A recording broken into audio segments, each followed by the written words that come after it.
Look at this, Hounds of Love, Kate Bush. This is the original, first pressing from 1985, made in Jacksonville, Florida, the Capitol Records production facility for EMI, and it's got the inner and everything. It's beautiful.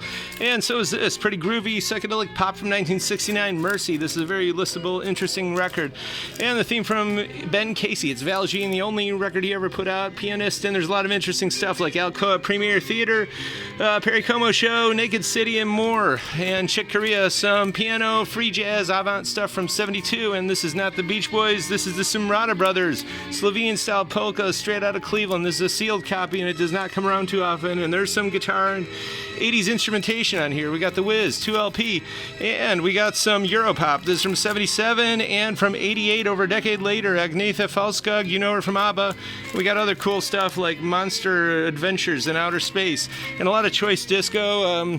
Here's just a sampling of some of the stuff we just got. Some Peaches and Herb and Patrick, Born to Be Alive. This was his biggest disco hit from 79. And Anthony White, White Label promo on Salsos, so you know it's good. But the B-side's excellent, Block Party. And Steve Winwood, of course, this record never tires of being played. Valerie and everything else, Talking Back to the Night. King, 84 synth pop.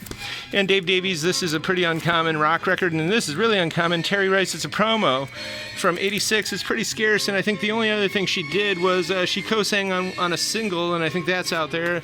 Otherwise, that's just about it. Thompson Twins, and hey, this is Kenny Rogers' psychedelic period from 69. Yeah, there he is. There's the man. This is some kind of country psychedelic rock stuff. It's pretty interesting. And from Louisiana, Les Roux, it's classic rock from the late 70s.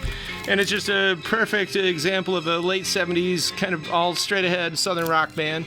Sailcat, kind of the same thing, but from 72. And Michael Stanley, this has got the hype sticker and more. It's a beautiful, beautiful copy. We got Green on Red.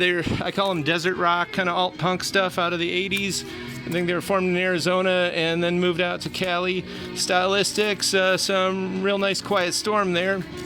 We got all kinds of stuff. Beeb and Cease. I know Whitney Houston's on this record, and they won like at least 3 Grammys. They're pretty solid, and this is a great record. It's called Heaven. It's from 88, and it's beautiful and minty. Got a whole bunch of Joni Mitchell, including this from 1970. That's kind of uncommon, and we got some Clapton.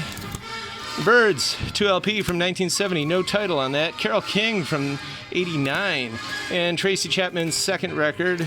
We got some other classics. Hey, a trio there, and that's a beautiful copy. Whole bunch of Todd Rundgren stuff. McCoy Tyner's Samalayuka. This is some interesting jazz from 74. A lot of people are on there. Gary Bartz, Azar Lawrence, Bobby Hutcherson. It's pretty well recommended. And some fusion here. And some more fusion. Larry Coryell. That's great stuff. Robert Palmer. We got a whole bunch of his stuff in, including this one. And this is sealed. Some good Baroque classical. And Laura Nyro. A beautiful mini copy of this. Mother's Spiritual. Jack Bruce. Songs for a Tailor. Some Prague stuff. And speaking of Prague, Kevin Ayers. This record does not come around very often at all. The Commodores, pretty mint.